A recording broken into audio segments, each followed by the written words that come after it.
Mahira Khan from Chhattisgarh. जब जब दहला विश्व हमारा, जब जब दहला विश्व हमारा, और जब जब बेमकसद खून बहा, चीन रूस जापान सभी ने भारत को एक दूत कहा, भारत को एक दूत कहा. My warm greetings to dignitaries. I am Mahira Khan from Chhattisgarh, and I am here to speak on the topic of peace building and reconciliation, ushering in the era of no war. Taking pride in India's history is one of the parch prans given by the Prime Minister in the age of Amrit Kal. And looking back at history, it is a proof that India has always been a harbinger of peace. No war does not mean that we have no reason to fight war. It only means that we give importance to peace by following values of compassion and forgiveness. It was the value of compassion that even after winning the war in Kalinga, Samrat Ashok decided to never wage a war and spend his entire life to preach the message of peace to countries as far as Greece.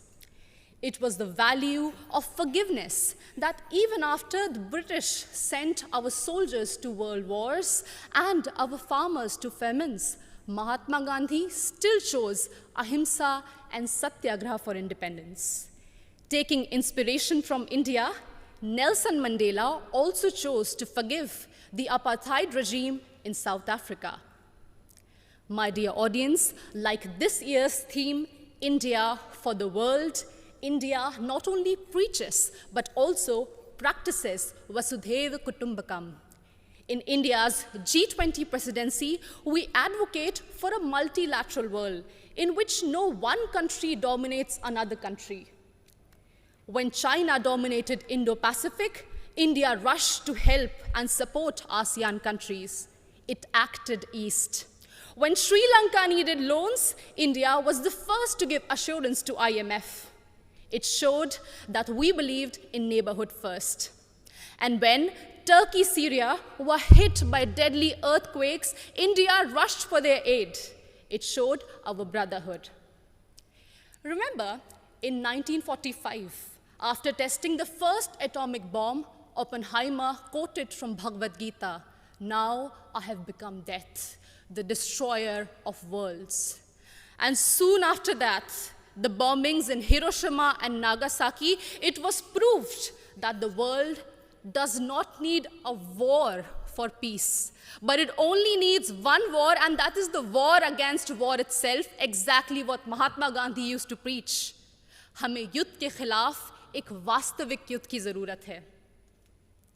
And that's why all of us need to unite for one single cause, our planet Earth.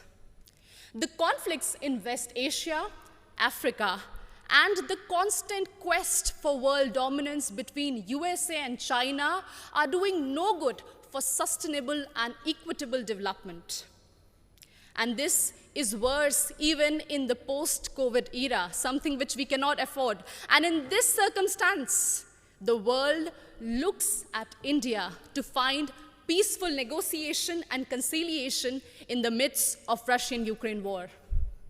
As the voice of Global South, we believe that few rich countries which have caused maximum war and pollution in the last century should pay for their mistakes by helping and not holding back technologies from poor countries. I understand that we might be divided by borders, but we believe that our culture, sports, and ideas could unite us. And in this condition, the world looks at International Solar Alliance for an equitable solution to green energy transition. Our jawar, bajra, and ragi are being celebrated as superfoods in the world today. And the world looks at Ayush for a healthy lifestyle. My dear audience, when one youth from Naxal-affected area of Abujmar in Chhattisgarh can strive and participate in international football, it inspires so many of us to strive for a home that is free of conflict and full of opportunities and growth.